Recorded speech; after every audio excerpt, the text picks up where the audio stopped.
beginning probably starts with me then. Obviously, starting NFO, like my exposure to orchestral instruments was always through sample libraries, if you know what I mean. So yeah, when I started the orchestra, it was an idea I had in my head that I would love to do a sample library of some sort, pretty much. But I didn't want to just jump in and do any old thing. I wanted it to kind of be the right fit. And then I remember discovering Dan's soft string spurs, and then thinking he'd be the right man to ask, really. And kind of went into it with not too much of a clear idea of what it was going to be yet. We had more of a brainstorm, and then a lot of it was relying on what the musicians were willing to do and give to us. I mean, luckily everyone had very clear schedules at that moment in time because of the lockdown and everything. And I think they were all quite eager just to get involved in doing stuff. So yeah, I'll just put the request out to see who'd be interested. And I'd say like 90% of the people came back to us and offered up lots of generous recordings. And then I think they were like the ingredients. And then from them, yeah, we turned it in. We worked out what that could be made into then. So you just sort of called Dan and said, "Hey Dan, I'm Jack from NFO," and kind of. I think it was a couple of emails or Instagram messages. Right. Basically, yeah. And this was a while back. This was before Score Relief and everything, yeah? This was like... Yeah, so it would have been like April, or maybe even, like April 2020. Yeah. So it's a good while back. But I think before we even talked about doing a project in isolation like that, it was more just, let's get together and sample the orchestra, wasn't it? Was this... Yeah. I think we'd maybe just started the first lockdown. It was really early days in the pandemic. We didn't know how long we'd be in the lockdown for. Possibly 8 weeks, not 8 months, and then over a year. And I think for you, it was like taking the kind of Stoller Hall NFO aesthetic and then applying it to samples that everyone could get their hands on if they couldn't afford to record in that hall. So I'm going to challenge you. How would you define the NFO and Stoller Hall aesthetic? Can you put some meat on those bones? I guess that's a hard one to kind of sum up, but I don't know. I think comparing it to because I listen to a lot of film music soundtracks just out of interest of how our production matches up. I don't know. I feel like in a way we've got quite like a warm, almost like a golden age Hollywood sound, where it's very like natural. I wouldn't say it's like too cinematically done and too overproduced, if you know what I mean. And I think a lot of that is in my mixing style as well. I'd say somewhere amongst that is probably our kind of sonic identity, I suppose. The library itself felt really kind of intimate. I really loved that. It was so sweet. Just such a gorgeous sound. So well done on that. Thanks. It was weird. It was sort of, I guess, because Stoller Hall has this adaptable reverb to it, doesn't it? So you can have it sounding really, really lush and massive, or you can have it sounding a little bit tighter, like more of a kind of scoring stage environment. But we didn't have either of those things for us, because when we were making this library, it was literally people in their living rooms, people in their bedrooms, just recording on iPhones and Tascams, really. The vast majority of them, I think, were just voice memos. And even though I'd tried to create some instructions for getting the most kind of musical sound out of things, the magic really came from just how surprised both Jack and I were with how many recordings we got, because we got this huge amount of recordings come through, and he was like, yeah, this is batch 1, we've got 3 batches to go. And obviously then you have to do all of the denoising and production and stuff, but really surprised by how people were willing to kind of experiment with techniques of their own, and maybe they'd try all of that stuff with mutes, or they'd try further up the fingerboard or in different positions. I think it was the flautist who gave us 13 round robins, which was just was just too many, really. I mean, well, for this library anyway, we could go back and turn it into something more deep sampled, but we were just really surprised, really, really pleased by their generosity, really. So these are your guys on your roster, basically, at the NFO. Everyone who played on it was from the core group. Basically, there's a couple of people who don't play for us anymore though, because they've moved on. I think one guy's gone abroad, and then a couple of the people are doing other things. But yeah, I'd say it's pretty much the same people who would play on a recording if you were to hire us, basically. So like on the Score Relief, for example, it would be similar guys. Yeah, it's everyone. So it's Abby, like the lead cellist, she played on it, and then so it's pretty much everyone from Score Relief. Cool. Yeah. And I mean, was it pretty? I imagine that for many of them, to do what you would want to be a high quality recording would be relatively unusual for them to be responsible for. Yeah. I suppose so. Yeah. I mean, I tried to give them like a some basic instructions. It wasn't going to confuse them, but it was kind of just like, you know, don't record it too loud or too quiet, and kind of try and get as much expression in there as you can. But I didn't, like I said, didn't want to like overcomplicate it really. I'd rather just like let them kind of run with it, because I still don't think most of them even know what a sample library is, if you know what I mean. I reckon they probably do more so now that we've released this and they've watched the videos and stuff. But yeah, but we were chatting. Yeah, we were chatting a little while back, weren't we, about how actually getting players to perform samples is very different from getting them to perform a piece. And while it is kind of one note recorded at a time, it is also like you almost have to simplify the performance, because when you start layering these notes on top of each other, you don't have space for so much nuance that every note is a little bit kind of distracting or jarring. So you have to make it so that you have some, and especially when you've got multiple dynamic layers and you've got this sort of blend that you're applying through the mod wheel, things like that, it can get quite complicated quite quickly if every player is trying to make each note sound really kind of otherworldly.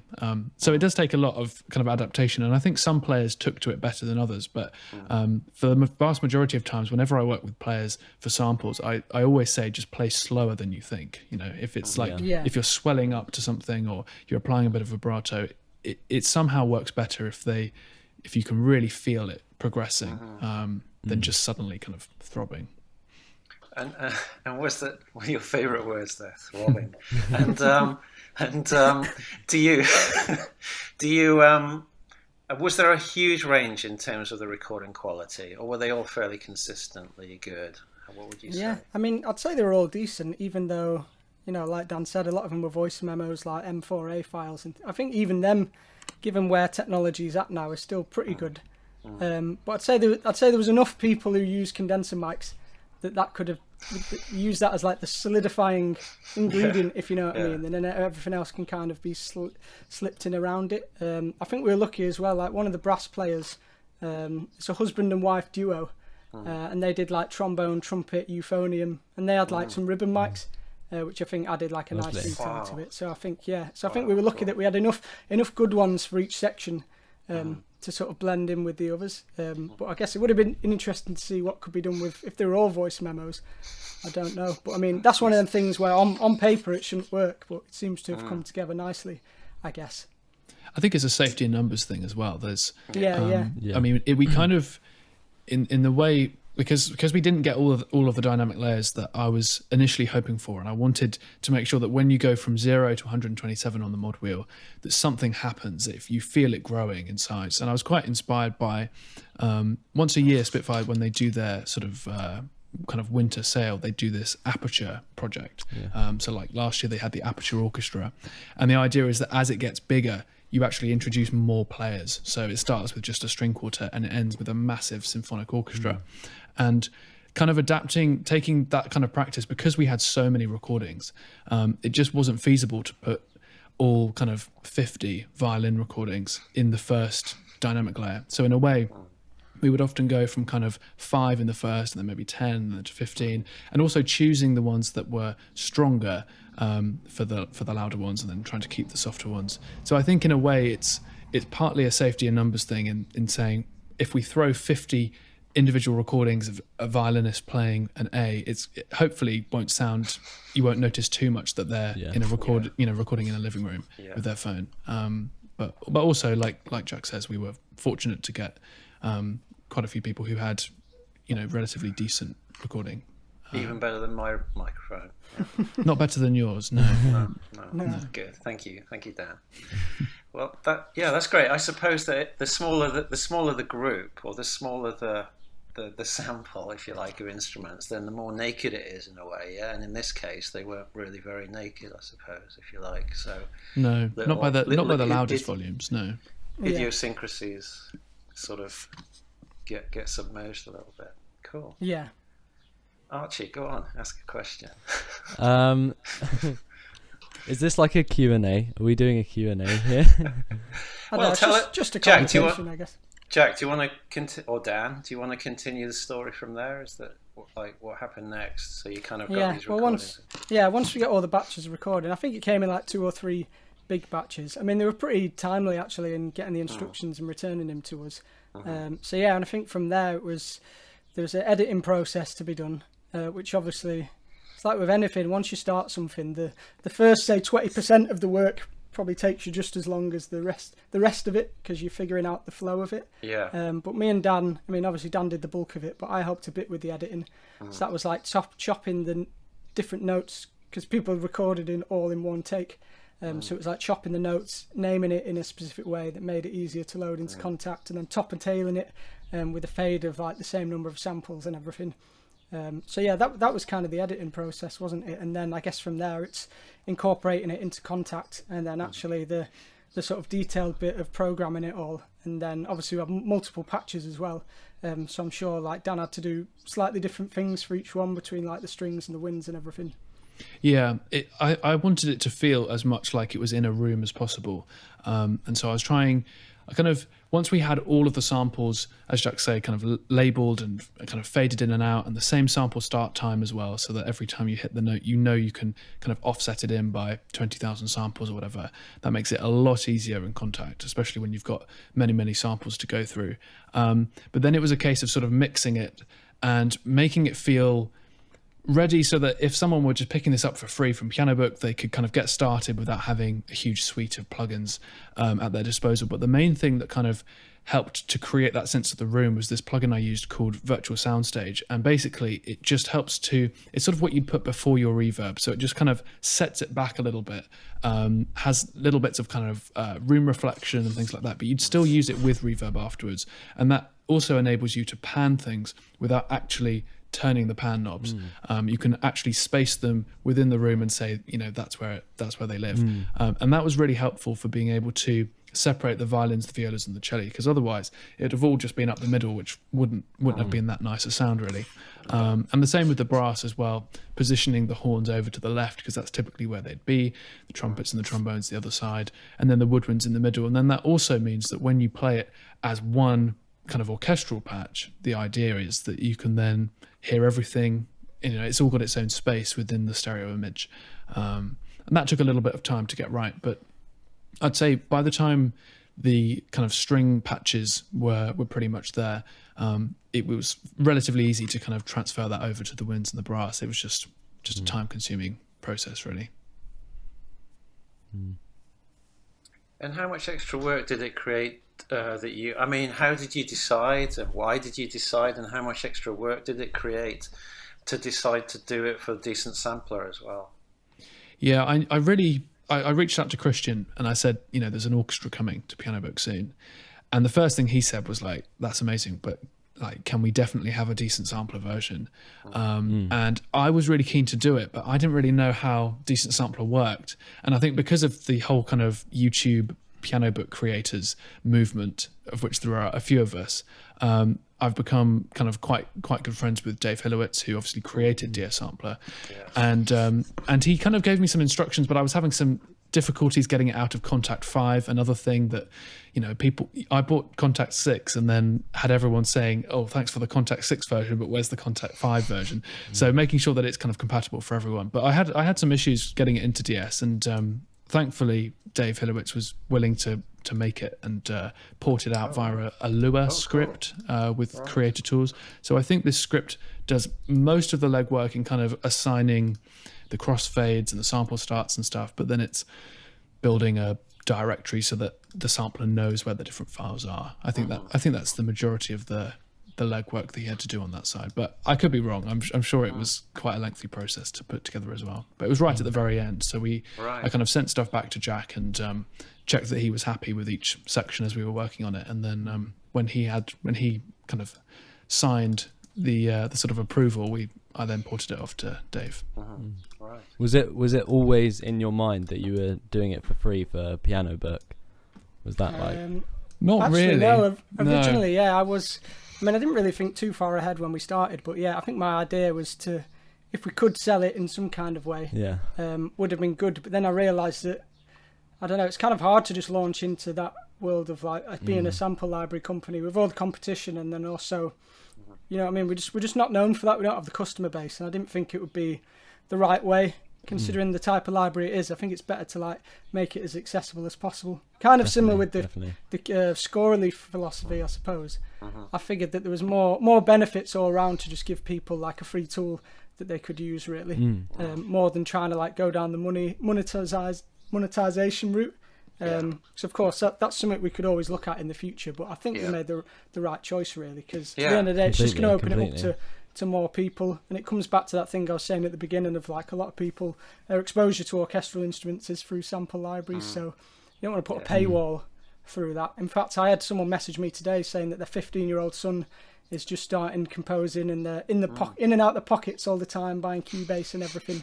But they loved that our thing was free, and they were asking for the download link. So I suppose things like that are nice. That's what you want to hear. That you know, the young people coming through, that there's a good tool for them to go. Well, and I guess between like us labs and the free version of BBC SO, it's a pretty like decent palette you can get to free. Considering when I started, it was literally like Logic standard strings. Basically, and then like the contact the contact player ones that it came with. I don't know if you've ever used that string one, but for me that was like what I used for ages. You know, I remember the first time I bought a string library that had mod wheel expression, I was like, oh my god, that's it. I'm a real composer now. You know what I mean? So it's like to be able to have one of them for free, I think would be nice for people. It's what I was thinking when I was writing the piece. I thought, wow, this will be so great for people just starting out. Like this could get people into like composing basically. Yeah, I mean, when we first talked about doing it, I mean, I think there's definitely legwork for us to do when it comes to actually making something that we could then sell. But I think it was apparent quite early on that the recordings were great, but if we were to put a paywall on it when there's nothing else on the kind of NFO Samples website or anything, people might think that that's the standard we're aiming for when we approach something commercial. And obviously we'd like to have been able to give this away, you know, and potentially make some money for Northern Film Orchestra. But I think also it's worth in order to be kind of considered valuable, you have to provide something of value first. And I think in a way, by doing this for Pianobook, it's also great. It's great advertising, you know. I'm sure NFO will get more kind of paying gigs as a session orchestra, which is primarily what it's for. And then obviously, you know, we can go forward from there and talk about other projects down the line. I think it's a nice tester as well to sort of see what hunger there is in the community for that kind of thing. And the other thing with this is didn't want to just be another orchestra library. I feel like for me, if I was going to do something that was like a paid thing, then we'd have to be offering something a little different. And also because the bar is set very high by Spitfire, I think it'd be foolish to try and take them on really in their own backyard, if you know what I mean. So we'd have to think of a smarter way of going about it really. Yeah. And are you keeping a close eye on sort of traction in terms of downloads and stuff? Well, that'll be one for Dan actually. I think you're the man with the golden number.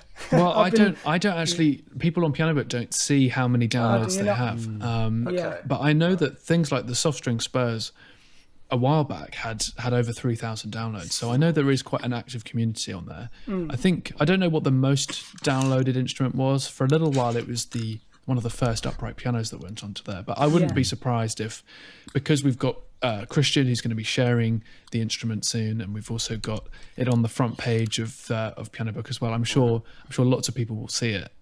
So hopefully we'll get some feedback as well, because it's always good. It's always nice to hear the compliments, but in a way it's even better to hear, you know, little bugs that you can fix and make it even better. Yeah, definitely.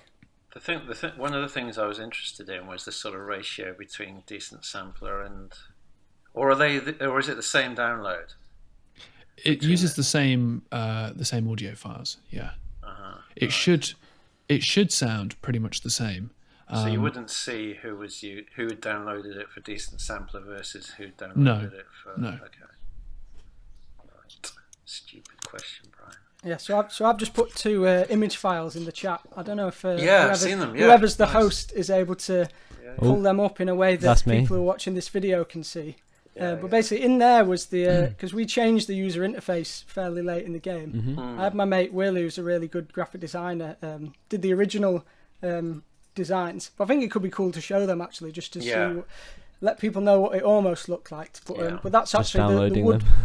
Yeah, it's actually the wood panelling from Stoller Hall used as a backdrop, and then we superimposed like our own custom knobs and everything. I think in the end it was one of them where it was too much faff for not enough payoff worth doing it. And I think in the end, Dan made the right call. She was saying it didn't actually show off the orchestra really. Obviously the wood panel looks really nice, but doesn't really speak much about about the orchestra itself. But I mean, so in there you've got the cello one, but beneath that is the ensemble patch, which I don't actually think ended up being created for the release. But the idea of that would be like one patch with the full orchestra. Yeah. So there you can see we've got like a little conductor like ident into the wood panel there, which I thought was a nice touch. Really nice. But I think that's the direction I'd love to go in the future, really. If we were going to do more stuff. I like the embossed logo as well. It's nice. Yeah. But I think with that there was just too many things that really didn't make sense, like having the pan and tune knobs. You know what I mean? Because they just looked cool, because it's the kind of thing you'd see on like a guitar amp, but it didn't actually. There's no point having a tune knob on there because Contact already has one that's like pre-plugged in with all the scripting and people are used to using. I'd definitely like to learn how to make some of these things. Yeah, I think it's just a bit clunky really in terms of like just getting everything to work properly and not having any issues. But I mean, I work at 344 Audio and we've been getting into the Contact library world. And I think there we've stumbled across a good formula of having like the back plate and then just using the stock knobs seems to be the simplest way of doing it, because I think getting like a back plate isn't too difficult, and then you can use that for all of them then, and you can kind of just change what image is on it. But that'd be something that'd be really cool to learn about, because obviously Spitfire got some really cool things they do with their UI, and like when you can select between the different mic positions. So it'd be interesting to know like exactly what goes into that and like how you test it and make sure it's all working. Yeah, definitely.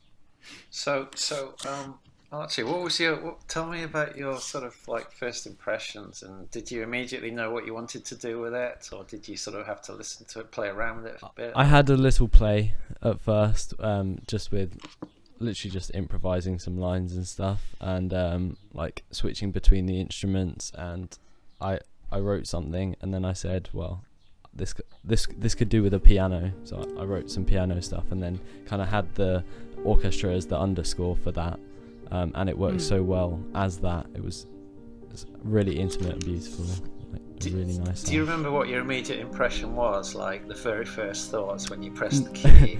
My immediate impression was like, wow, like I can't believe this is free, and this is really good for someone who's just starting out, and even for someone who's like experienced, because of such nice sound.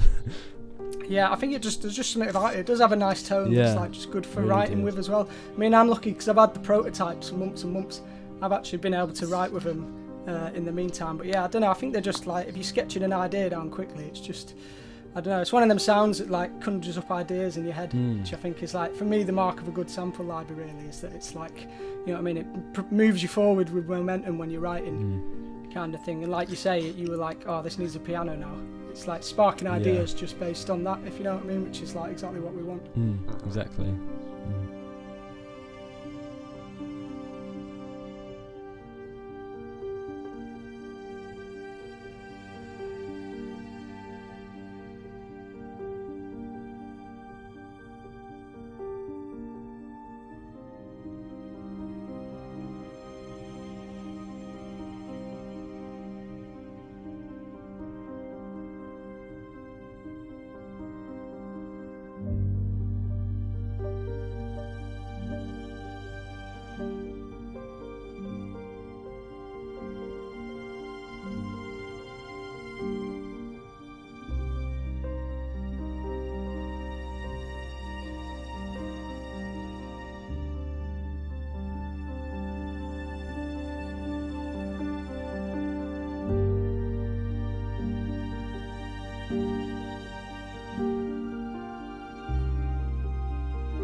So what's next, guys, with Dan Keane and NFO?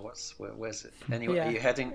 Is there anything you want to say about sort of potential things, or is it all hush hush? Or no. I mean, we're not really keeping anything too secret. I mean, I would love to continue this collaboration and see how far we can take it, really. But I mean, like I said earlier, I don't want to just be another orchestra library. I think it's coming up with an idea that's like achievable with like the budgets we're going to be working with and time constraints and everything, but then doing something that's kind of different. But there was one idea I had, which was to do a library that was instead of like cellos, violin, viola and all the instruments, to have it split between bass, mid and treble, and then have say there was 10 patches of each, if you know what I mean, so like 10 bass patches, and each patch was like a different configuration of orchestral instruments that have been orchestrated in like an interesting way. So, you know, it could be like bassoon, trombone and double bass, but scored out in a way that's going to work as like a trio. That could be like one patch, for example. So that was like an idea I had for like to give people a little something different, still using the orchestra as like the beginning ingredient. You had another really nice idea about taking one of those microphones that they use to measure like earthquake Richter scales. That was it as well. So 344 audio. Yeah, we've been using this microphone called the geophone, which is like a seismic measurement device. And yeah, the idea there was to like put it in we could do all sorts with it really, but you get a metal bucket, you fill the bucket with soil, and you put the mic in the soil and then put that on the stage basically, and then it like pick up all the vibrations through the floor. So there's all sorts you can do with that really, but it's got like a really powerful magnet in it, so anything that's like metallic it will just stick to. So it'd be cool to have a few of them and just like put it on various surfaces positioned around. You definitely get some interesting stuff. That's one of them things, it's like you don't really know what it's going to be like until you do it, and it could end up being like the most unmusical thing ever. So that's I think that has to be one of them kind of laboratory experiments that we test out on our own accord before we sort of move ahead with making a full library, I reckon. But something I'd love to do as well is like a binaural library, where we like put a binaural head in the middle of like a circle of string players and like record it that way. I don't know what that could be like and how complicated that will make the process in terms of like the audio files, because I know that binaural recording is probably going to be like high sample rate, probably like a lot of like hard drive space compared to just like a normal WAV file or anything. But I think things like that is probably more the direction I'm leaning in with it at the moment. Have you done anything with binaural, Dan, at all? Sorry, just one sec. I've just got to reset my camera. No, I've never done something with binaural actually. No, I would be tempted though, for sure. I think it works particularly well with headphones. I think if you were to make an album and then mix it just for headphone use, that could be really interesting. And then obviously you've got your normal speaker version as well. But for considering so many people listen to music on headphones, it's surprising that people don't use more binaural recording methods for picking up. I think particularly just for a nice room tone, you know, it's just nice to get something that feels human, feels natural. Yeah, it could be incredible, I think, if you did a mix especially for headphones. That would be very interesting to hear, I think. Or a library especially for headphones would be amazing. Yeah, I'd love to have like a little button on the UI that's like headphones or speakers, and you just click it and it like switches the mix around. I think that could be cool. Yeah. I think it's really cool that your sort of interest is in doing different stuff. I love that. It's really great. You want to do something different, you're pursuing, you're ready to do experiments, take it to the lab. It's great, really. And it seems like 344 are similar, you know, they're always playing around with different ideas, different sounds. I think got a good niche there of like making instruments out of like uncommon things. So like the glass bottle percussion was the first library that we did, and I'd say that's like a perfect example really of like just taking something random and making a musical instrument out of it. And then it's just like I don't know, it's just a good thing to have in your locker, I suppose, when you're searching for like if a director's asking for something and you don't know quite what to throw at them. Just like glass bottle percussion could be the thing, you know what I mean? Yeah. I mean, like Dan and Archie, you know, as composers, I mean, how much do you sort of seek out those quirky sort of you know, idiosyncratic libraries for a little bit of inspiration or just a little bit of extra spice, you know, on something that you're putting together?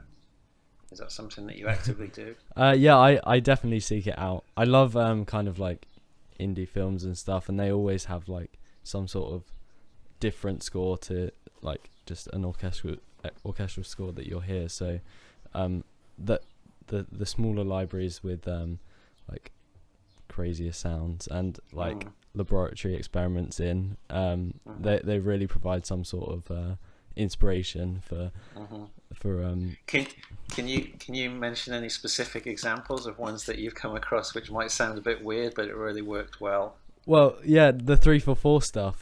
Playing around with those, I really liked the Victorian pump organ. Playing around with that. Oh, nice. As the kind of instead of a piano sound. That was good fun to play around with.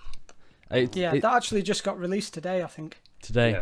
So it's available to the world. But yeah, I was working on a demo track for that the other day. But yeah, that one sounds really cool. I think just because it's like, I think the way because it's in a collab with Stuart Keenan from Glitch Tones. I think he recorded it in like a really natural way. So you get like the creak of, I don't know if it's the chair or just the wood of the instrument itself. I think things like that are just nice touches because it makes you feel like you're actually playing an instrument rather than just like a sample library, which I think is like what you want. What about you, Dan? Not too clinical. I find that. Sorry. Not too clinical in a way, Yeah, I definitely find with hybrid, things are going more and more hybrid these days. If you hear a violin, it's probably not just a violin. It might have a little synthy pad underneath it or whatever. Yeah. I think there's definitely something inspiring about things that are unpredictable in a way that you couldn't have imagined. If you place a note down and then something happens, you thought it was going to go one way and then it goes somewhere else. In a way, you've involved those performers who might have created that little swell or whatever earlier in the process rather than composing a piece and then getting them to play it with that extra bit at the end.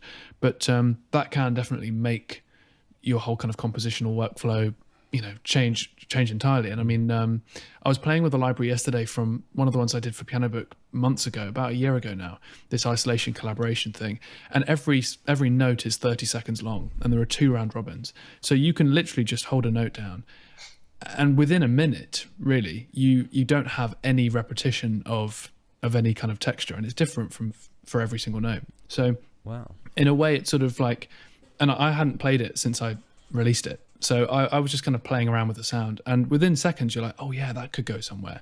And I don't think I'd have that unless I, had my own synths to play with or whatever. But sitting at a piano, when you're so familiar with the way it sounds, your hands make the same shapes, which is why I also try to get away from the piano sometimes, because otherwise I might have written a string piece, but it's basically a piano piece for strings, So that's quite important as well, I think. But yeah, anything that's got kind of unusual textures or little undulating tones I think are really important, but nothing, I never go too far with it, especially if I'm trying to build up lots of textural beds. I find that having 5 or 10 really subtle layers makes for a really unique sound over just one thing. And like Christian says, if you're going to use someone else's work, someone else's samples, do it completely differently, do it wrong in a way, because then that makes it yours ultimately. Yeah, definitely. I think Labs is really good for sounds like that as well, and especially with it being free. But yeah, there's loads of good things in that where it's like it's really good for playing chords because like stuff happens after you've pressed the keys, which just gives it that feeling of movement and everything, which I think is like, I always think for me the step between sort of sounding amateur and sounding like intermediate to advanced is like the transitions and that sense of flow within the music. So if you have a sample library that does that for you in a way, I think it's like, yeah, it's just going to be a massive help. And then if you can combining that with like a more traditional sounding orchestral thing, I think it's just a good blend really to have between those different kind of sounds. So when you conceived the library and during the process of creating it, I mean, did you have a particular user or a particular application in mind at all that you were trying to keep, at the forefront as you were creating it? Did you have I'm not too sure really. I don't think I did. I just wanted to make something that was sounding good and was playable, and that is something that if you were just starting out would be like, would seem like a big upgrade from just the stock stuff that you'd find in Logic or whatever. Yeah, I don't know. I think by the time we decided it was going to be a Pianobook library, it was a case of just introducing people to the orchestra and what they could do. But I think we definitely, or I at least definitely intentionally made it a swells and accents library rather than it just being a longs and shorts thing, because again like Jack says, he didn't want any library we made to be the same as something else. We wanted to kind of push it in a different direction. And I think, like you also said, Jack, the way if you had a library that creates those swells for you and the players have actually performed them, that can make something feel even more realistic than it might have otherwise done. But I guess going forward, I don't really know what particular niche we're looking for, because obviously everyone loves stuff that's free, and there's no guarantee that just because they've liked the thing that's free, they're going to be willing to pay for the thing that's a little bit more than free. So that's always interesting. I would be, because I'd like to release some samples of my own as well, and I have been thinking about what size of platform you need, or why people might have joined your community in the first place, what it is about you or your sounds that they like, and whether you should continue to give them what you think they want, or whether you should always go from your kind of, read your manifesto and then make something again. I'm not really sure. So, I mean, if you heard it, if you went to the cinema, do you reckon, and someone had used it, do you reckon you'd recognise it? I think I would. I'd like to think at least definitely the cello. Yeah. There's something about there's something about that cello that's got like this richness that I think would stand out. And I think as well in the lower winds there's some like gurgly stuff that happens when you hold the notes down really long that definitely I think would probably catch my ear. But it depends how they use it. I mean, I think library probably excels as like an underscore sort of supporting thing for other sounds. Yeah. So I think it was blended in that way. It would be hard to tell. But yeah, even just listening to some of the demo tracks, and it's like you almost can't tell where they've used it in certain situations. But I'd like to think that it would at least be able to tell that it was ours. But I mean, that's one of them. We'll just have to wait and see where it shows up, I suppose. Have you seen much so far where people have used it? Yeah, I get quite a few emails from people about where things have gone. It's amazing. It's amazing when you have a platform like a community like Pianobook. It's amazing how far they go. You get emails from people from literally all over the world, and it is a case of kind of reaching out beyond your village. It's sort of it's a village, but it's online, and those people don't all live in the same place geographically. But it is amazing when you see that it's been used in a short film, or it's been used in a TV series in LA or whatever. It really does go places, these things, and it would be it's amazing. I've already had a few emails from people who've downloaded NFO, but I'd be really interested to see where it goes further forward, because I think it always takes a little while for it to reach all these different circles, and I guess it hasn't been out for that long, only about a week. But it's really exciting. Let it spread amongst the internet a bit more first, and then see what comes off the back of it. But I just will had a help. thought then, though. You know that there's that app Shazam for identifying tracks. Imagine if someone made that for sample libraries. It told you what sample library it was for like a piece of music. I think that'd be cool. That'd be cool. Interesting. That would be cool. So Dan, how many? Dan, forgive me. How many sample libraries have you produced or been involved in producing? For Pianobook, I think it's about 10 now. Okay. I would have liked to make more. I've just been a lot busier in the last year than I thought I'd be. I mean, I plan to make uploading to Pianobook a really, really, really regular thing. I've recorded about 3 sample libraries of my own, which I haven't yet finished, and so I'd like to roll them out over the course of the next sort of 6 to 9 months. But other than that, I haven't made samples. I've been approached by a couple of companies in the past who've asked me to create some things based on stuff they liked from Pianobook. But Pianobook's always been the kind of the central force to it. And as I say to everyone, just start a YouTube channel. It will change everything. And is there a particular highlight so far where somebody's used something you've created and they've let you know, and it's been something cool, something super cool? Well, there was a feature film that came out. I don't know. I believe it went internationally, but it opened in LA, and this guy had used soft-string spurs as the main instrument throughout the entire score. Wow. And that was just really impressive to see it, and then to kind of hear it under a couple of scenes as well, and to kind of think, wow, like they're playing me playing my viola. That's really cool. Can you name the film? I can't. If you give me a moment to find it, I'll be able to. The thing is, I don't even know if it would be on email. Would it be on email? It could be on Twitter. I'm not sure. I get quite a lot of emails from people who've used it, which is only a good thing, I suppose. Yeah. Let us know later if it's sure. convenient now. Yeah, it's interesting. Cool. Well, I hope the NFO thing goes far, and we hear it on some good stuff. I think we will, and hopefully we'll help with our little demo and video. And stuff. Yeah. No, I'm looking forward to hearing it. I did my own little demo track. I haven't actually put it out yet, but I'm doing some Instagram videos just showing like the strings on their own and the wind and the brass, lovely. and then I'll show it all together. But I mean, I suppose I'm lucky that I've already had it for a few months to sort of know how to use it, at least in my own kind of sense. But I mean, I'd be really interested to see what people come back with as well, and especially if they're writing music that's non-orchestral. Like I'd love to hear it in like some some hardcore like hip hop beats or like dance music. I think dance music actually for the strings could be a really good application for it, because they kind of have a paddy sound to them in a way, especially if you're playing like very sort of wide chords and everything. So it'd be cool to see where it pops up. I think as well for like the ambient neoclassical people, they'll probably find it a useful tool as well to just add a bit of like nice flavour over the top of what they're already doing. And then also if people resample it, could be interesting too. Not to make their own library, but just if they chuck it on one of these and then mess around with it again, that's something that I'm sure will be interesting. Well, it does happen with Pianobook. I mean, one of the things when you upload to Pianobook is that you're giving people permission to do what they want, not to sell, but if you want to recreate it and re-upload it to Pianobook, then it's sort of encouraged. And I've had a couple of instruments that have then been changed into these little pads or whatever. People have put it through pedals and stuff like that. And it is interesting to see what's happened from the kind of the source samples and then what they've done and, where they've gone. And I think, I don't know, like orchestras through effects and stuff like that. I don't know why, but because it shouldn't really work, but it does seem to work really well.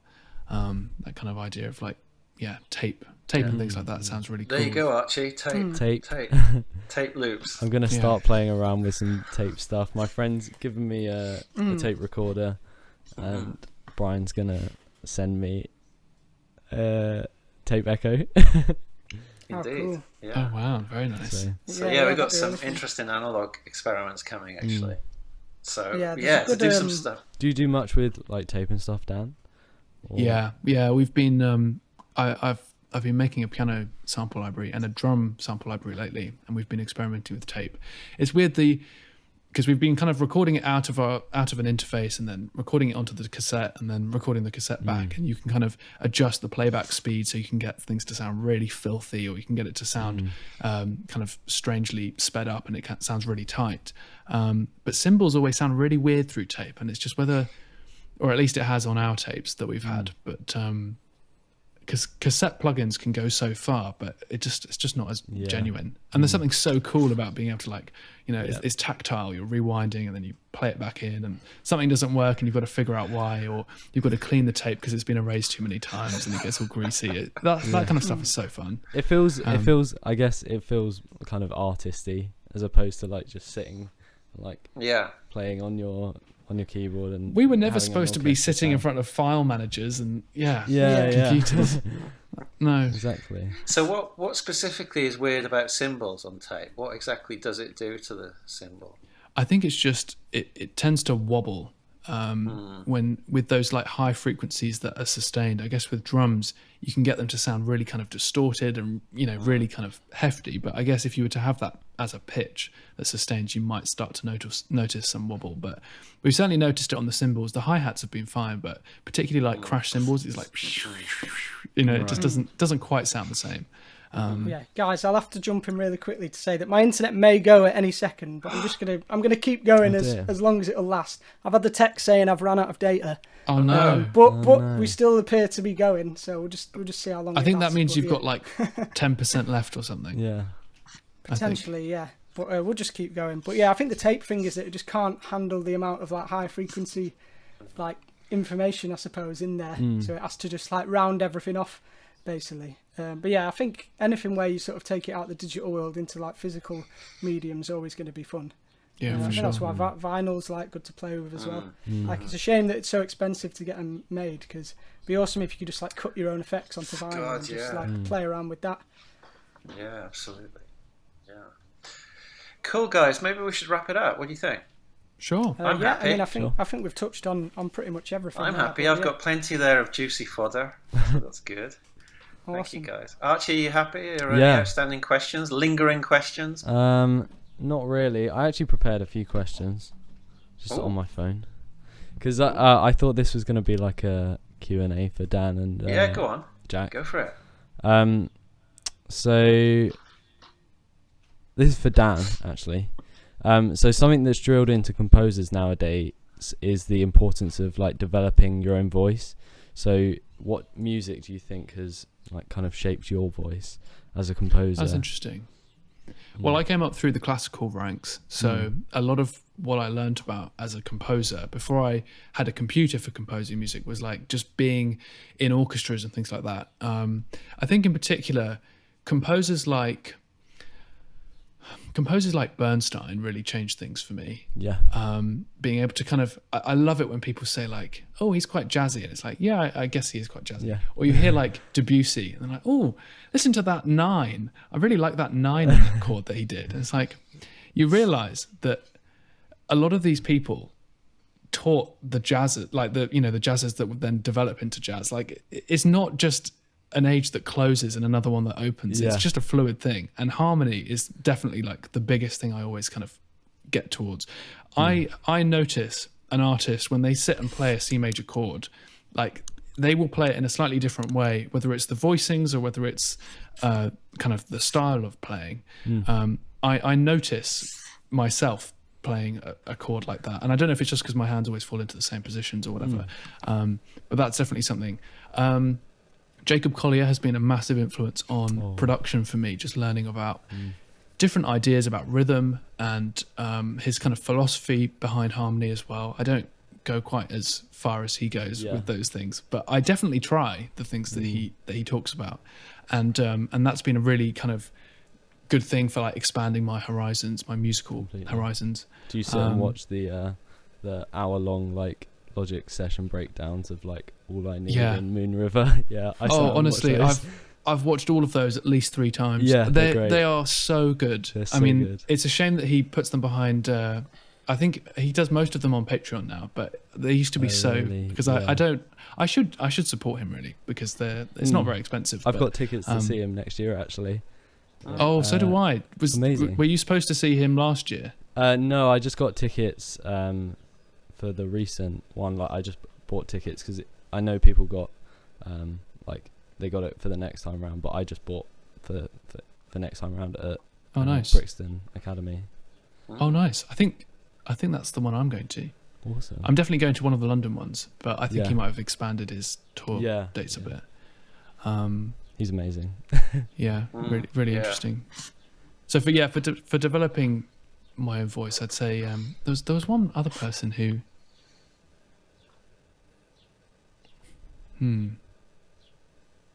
Gershwin. I love Gershwin. Really? Yeah. I'm going to get it wrong, but there was someone who taught Gershwin, and I think I have a feeling it was Ravel. Really? Yeah. My friend was studying jazz piano at uni, and he was like, "Oh, Ravel's really, really jazzy." And my piano teacher, who was also his piano teacher, was like, "Yeah, you realise that Ravel taught Gershwin," and it was like one of those moments because it's just so mad that someone like him would influence someone like Gershwin. Yeah. Well, they definitely met. I was introduced to Gershwin in like A levels, literally, because I was never brought up like classically or anything, or I didn't even discover jazz until like year 10 or something, or year 11, and I joined a little funk band with my friend, and that's how I learnt jazz. And nice. Playing gigs around Brixton and stuff. Yeah. Nice. Awesome. That's like my voice, but somehow it ended up in orchestral music. Well, that's great, and that's the whole thing about hybrid, isn't it? It's like, why not put an orchestra in it, or why not write 1 or 2 string parts? I think like Tom Misch does that quite a lot in his music as well, and has made that quite popular. I think that's all great, and it's funny because I don't know what the 2020s sound like yet. You know, when people are like, oh, that's so noughties or that's so 80s. Don't really know what the 20s are for us right now because we do have access to everything that's come before and everything that's happening now. Obviously, you see little trends, but then once that's all kind of petered out, like I think 70s and 80s bass guitar licks are really popular right now in more kind of hip hop type music, without having to sound 80s or 70s. You know. Yeah. Completely. Yeah, I personally think we're on the cusp of a hard rock revival, is what I think will come back around soon. Just because it's been so long, yeah. If you think back, like, I mean, what are all the big rock bands that have come through recently?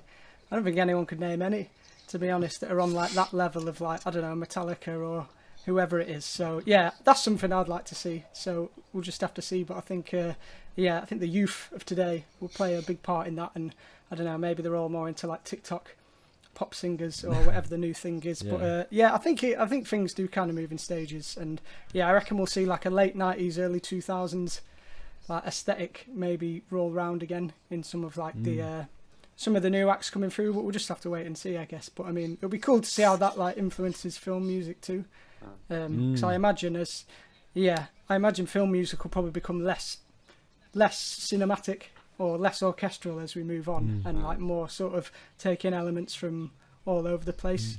Like I don't personally listen to it that much, but for example, K-pop actually has a lot of classical music baked into it, I think, which is interesting. So I think it would just be good to see like how things like that sort of like merge over into other genres. So you'll need a guitarist in the orchestra, basically. Jack? Oh yeah, definitely. Well, I'd love to do an orchestra of guitars. Actually, that's something I'd love to try. One of my favourite films is called Heat with Al Pacino and Robert De Niro. But the soundtracks for that is amazing, but it never sort of gets mentioned as like one of the big iconic ones. But I think in that they used like a guitar orchestra of like electric guitars because they were trying to go for that cop show vibe, but done in like a more of a modern gritty way. Who scored that? So yeah, that's something. I'll have to Google his name because he's not like a well-known dude, but let's just have a look. Have you guys... Brian Eno, I think, is in the actual soundtrack. Oh, really? And like Moby as well, so it's got a lot of like ambient and sort of left field electronica mixed in. So it's a guy called Elliot Goldenthal, and he did Heat. What else has he done? He's done Batman Forever, Batman and Robin. Nothing major. The last thing he did Public Enemies in 2009. But yeah, there's nothing too standout other than the ones I just mentioned. Alien 3 as well. So yeah, it's interesting how you get these sort of composers that people don't know about, but still have worked on like really, really big films. Yeah, man. Archie, what were your other questions? I'm dead curious. I was going to say, for Jack, when you started Northern Film Orchestra, did you see any of this stuff happening, or did you what was your plan originally, just to have? I don't actually know what my plan was looking back on it. I think I just decided to go. My original plan was to do one session and to get that over the line. Really? And then after I'd done that, I was like, all right, well, we'll do another session now. That was sort of my mindset, and then as it developed, and it was looking like it'd be more feasible as like a permanent thing, then it was branching out into like what do other orchestras do? What does it look like and mean to be a professional orchestra, and how do we kind of mimic that? Interestingly enough, I think we're like one of the only orchestras in the world that makes money without having to take public subsidy as well. So I'd be interested to sort of try and keep that trend up as much as I can. But unfortunately, concert performances are just a great way of hemorrhaging funds. So I think a lot of the really big orchestras do rely on like the patronage of their customers, and then like the Arts Council and things to make it happen, which is probably a big reason why the pandemic will have had like a bad effect on them, really. And then the flip side of that being that a lot of their core audience are of the high risk age. So I mean, it'd be interesting to see what the landscape's looking like coming out of this in terms of like audience numbers and all of that. But that's where I think film music has a big role to play, because it's bridging the gap between maybe the traditional view of what an orchestra is and then more of a modern thing. Because let's face it, most people's exposures to orchestras isn't through symphonies, it's through the Avengers and Batman and whatever it is, and Lord of the Rings. So it'd be nice for me. I want to like bridge the two gap. I love the idea of having a concert that is film music in one half and then very traditional classical in the other, but still finding some kind of musical link there I think would be good. And the good thing about starting an orchestra is you don't have to try very hard to sell it. It's more a case of like finding people who are at the right stage where they can make that financial commitment. But yeah, obviously they got a much better price than you'd ever be able to get now, with it being the first one. But yeah, I think it was more just a case of me just, like I say, getting it over the line in whatever way I could, really. And I think shared sessions were like a big thing in that as well, of like, you'd never be able to find someone who was going to do a full session by himself, I guess. So yeah, being able to split it between multiple people was like the way to go with that. And is that quite common in your industry, if you like, those shared sessions, or is it unusual? I guess so. I mean, definitely more when you're dealing with like more emerging composers. When you're working on like large scale projects, then it will be like, yeah, just one composer recording for like a few days or whatever. But yeah, definitely at the moment I don't think it would work unless you had your own concert hall that was all paid for, and you didn't have, you know what I mean, you didn't have any heating bills or lighting to worry about. It's just not going to happen. So yeah, that was like part of the puzzle to solve, really, of like making it accessible enough that people can afford it, but then also paying for it on our end, so it wasn't just going to be like a huge loss. But it was a bit of a loss personally for the good while. I'd say we've only really actually turned the corner of making money in, say, the past 6 months, and that's mainly just been to refining the process over the time, then also the help of my team that has like made it a bit more of a robust thing. Because like, I'm really bad with all the admin and paperwork side of things, whereas like you can't really, that's not an excuse, I guess, if you want to run like a legit company. So I needed to like get people who were going to like help me with that, and then, you know, got like invoice templates and contracts and all that kind of stuff now.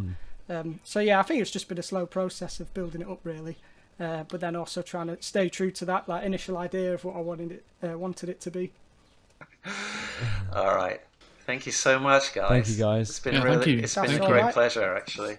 Thank you. And very informative. And hopefully we can put something good together and, you know, get a bit more attention, or shine a bit more of a light on what you've done, which is fantastic. So well done, guys. Kudos. Yeah, definitely. Well, thanks for having us on. Yeah, thank you. Thank you, guys. Take care. Speak to you soon. Day. Bye. Take care. See you. Speak soon. Bye. Thanks. Bye. Bye. Catch you later.